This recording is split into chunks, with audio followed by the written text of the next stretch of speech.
From Kern Government Television, welcome to this week's Kern County Board of Supervisors meeting, originating from the County Administrative Center located at 1115 Truxtun Avenue, Bakersfield, California. Kern County's vision is to create and maintain a customer-centered county government designed to garner the confidence, support, and trust of the people we serve. Today's Kern County Board of Supervisors meeting will convene momentarily.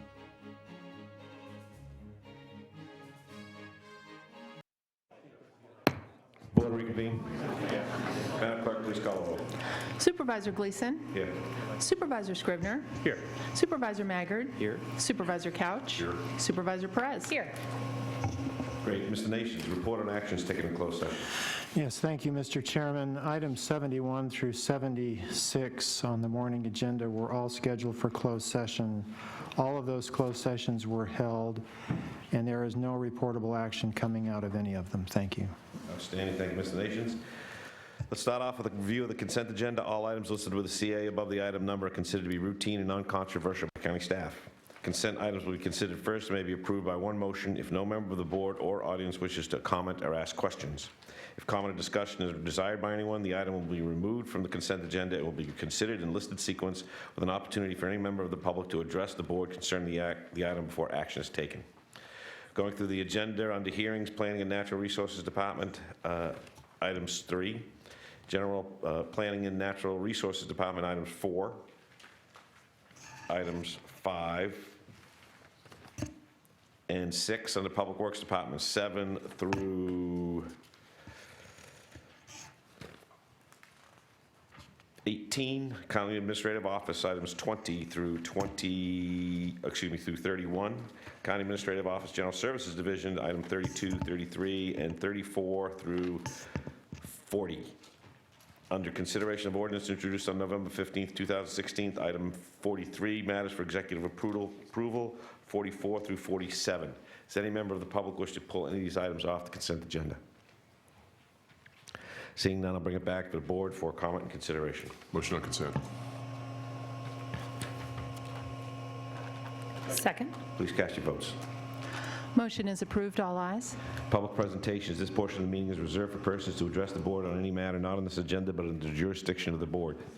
Board members may respond briefly to statements made or questions posed. They may ask a question for clarification, make a referral to staff for factual information, or request staff to report back to the board at a later meeting. Also, the board may take action to direct the staff to place a matter of business on a future agenda. Speakers are limited to 2 minutes. Now's your chance. Anybody in the public wishing to make public presentation? Seeing none, I'll move to item 2, board member announcements. Seeing none, we will move to item 19 of the County Administrative Office.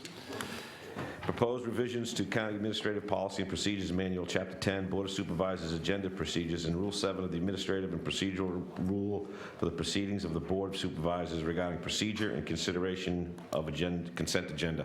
Mr. Nyland. Yes, Mr. Chairman, members of the board, good afternoon. The proposed revisions to Chapter 10 and Rule 7 continue to give any member of the public an opportunity to address consent items, but expedites the process by removing the need to vote on each routine and non-controversial item individually. Additionally, if a member of the public addresses a consent item and a supervisor determines that the matter deserves additional public discussion and a separate vote, the supervisor may pull it off consent. The proposed revisions will allow for the continuation of essential public input. A final version and a red line strikeout version are attached to this board letter for your review, and the proposed revisions will be posted on the online version of the manual pending your board's approval. Therefore, it is recommended that your board approve the proposed revisions to Administrative Policy and Procedures Manual, Chapter 10, Board of Supervisors Agenda Procedures, and Rule 7 of the Administrative and Procedural Rules for the Proceedings of the Board of Supervisors. That concludes my very brief presentation. Be pleased to answer any questions. Thank you, Mr. Nyland. Let's open the public hearing. Any public comment on item number 19 under the County Administrative Office? Seeing none, I'll close the public hearing and bring it back to the board. Move approval. Second. Please cast your votes.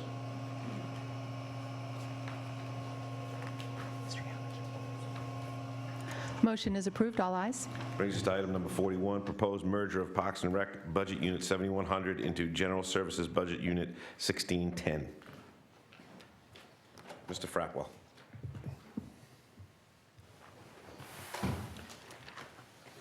Thank you, Mr. Chairman, members of the board. The item before you is administrative in nature, but it is the next step in the reorganization and merger of the two departments. What we're asking your board today is to merge Budget Unit 7100, which has traditionally been the Parks and Recreation Budget Unit, into Budget Unit 1610, which is the General Services Budget Unit. The consolidation of the two departments is continuing to gain steam. We have done a lot of work with all our stakeholders to understand the functions of both departments and to identify opportunities for efficiencies and cost savings moving forward. Effective next Monday, we will be moving the administrative staff of the Parks and Recreation Department here into this building. That is a move that will not only allow us for operational efficiencies within the department, but also save about $42,000 a year annually in budgetary savings for the county. Maintaining two budget units, as we outline in the letter, that share resources, equipment, and costs requires excessive tracking and moving resources back and forth between budget units. So this really is an opportunity for us to be more efficient as we administer all the functions that now fall within general services. So we'd be happy to answer any questions. We have conferred with both the administrative office and the audit controller, and there's no objection from their perspective. So I'd be happy to answer any questions that your board might have. Thank you, Mr. Frapwell. Let's open this up for a public hearing. Anybody in the public wishing to make comment? Seeing none, we'll close the public hearing and bring it back to the board. Supervisor Couch. I just want to thank you, Jeff, for your work, and you, Bob. By the way, this is your last meeting, isn't it? Congratulations again. We'll miss you, but thank you for your work on this. I appreciate it. That's a motion to adopt the staff's recommendation. Second. Sorry. We have a second, Supervisor Scrivener.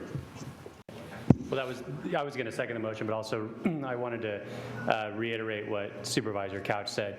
Jeff, thanks for taking this on. I know you don't really have a choice, but I appreciate that you have been so great about it. And I think that we're going to see some cost savings and some efficiencies. Bob, we're going to miss you a ton. Thank you. I have a question for you, a couple questions for you. I also applaud the effort of merging these two departments. My question is, as we make efficiencies in our Parks and Rec, well, we make changes in our Parks department, how are we going to track, how are we going to know that we're making those changes in the Parks department if there's no, my understanding of this is you're taking the 7100 unit, moving it over into the 1610 unit, eliminating the 7100 unit, and taking those monies and just putting them into your line items in 1610. So how are we going to be able to manage any changes that we're making in the Parks Department, efficiencies we're measuring in the Parks Department? How are we going to retain that, that history of actions? Mr. Chairman, good question. The General Services Department has historically is what we call part of CalCap, which is the Countywide Cost Allocation Plan. And because of that, we have an extensive cost accounting system that allows us to track cost by function, and we have now about 18 different functions that we track. And so we will be able to track the cost of those functions and give you a report at any time that shows where we've been able to save costs. One of the ways to save costs is to realign staff and responsibilities across all of the now combined authorized positions. And so what we'll have is we'll have perhaps one fiscal person who will be doing all the accounts payable for both what used to be Parks and Rec as well as General Services. And so, having one authorized position between two budget units just isn't very efficient for us. But we will be able, through the cost accounting system, to be able to tell you exactly what each functionary costs. This is perhaps a dumb question. When we did public, and you might know the answer, but when we did Public Works, when we merged Public Works, did we do the same thing? did we eliminate from the landfill and the sanitation department those budget units and just assume the public works, or did we retain those line item units and now you're managing both public works and landfill line items? Chairman Gleason, what we did at Public Works is we had budget units. Those budget units still exist. We also added a Public Works budget unit where all the employees reside. So we're tracking all of it the same. But where we see the real savings is in the number of employees.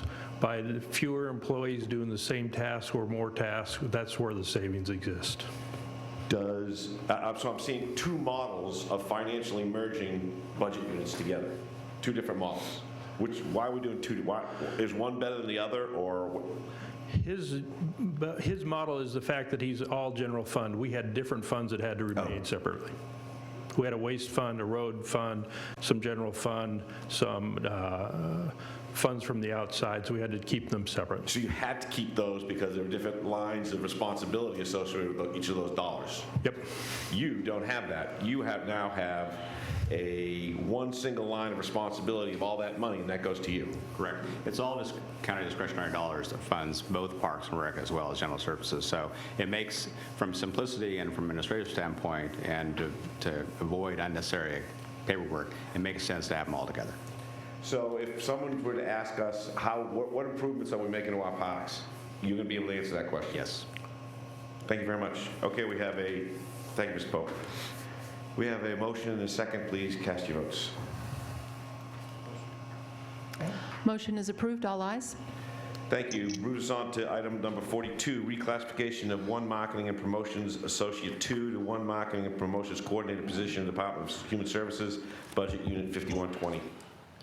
Good afternoon, Chairman, members of the board. The item before you, like you said, is a proposed reclassification of one position in the Department of Human Services budget unit to another position. From time to time, the Division of Human Resources is called upon to do position classification reviews, either by a department or by the employee themselves.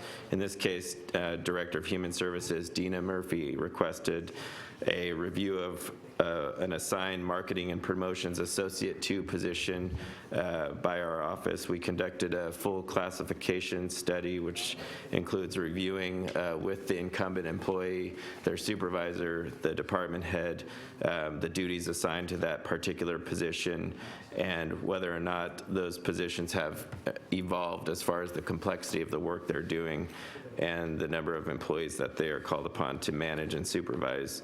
In this particular case, the incumbent currently coordinates and supervises the development and implementation of the DHS Public Relations Marketing Program and their many community service programs. Her duties include assigning, delegating, and ensuring completion of all marketing and communications projects within the department and making decisions regarding hiring, termination, and disciplinary recommendation for her subordinate staff.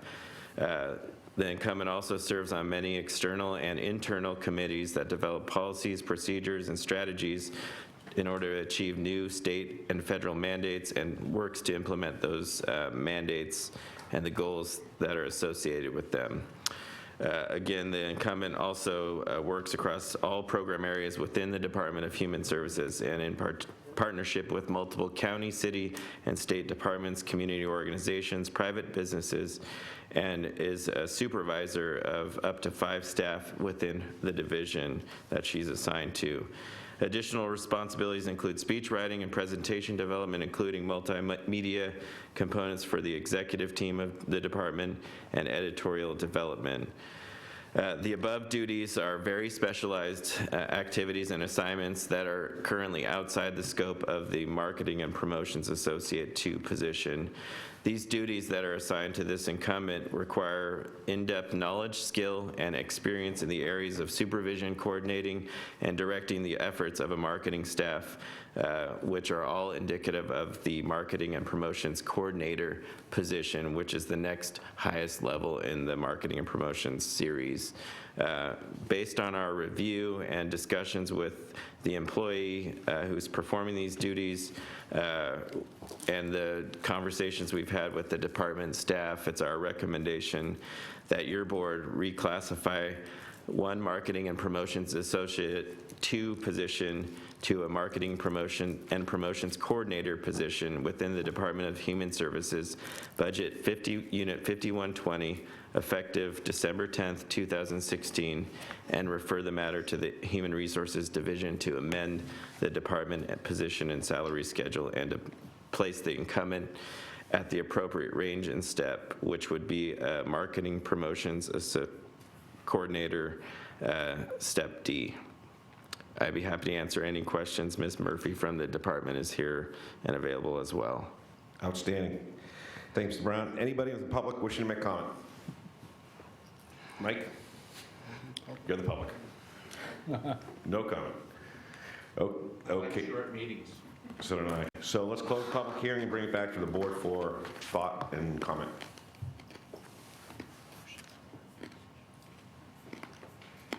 Move approval.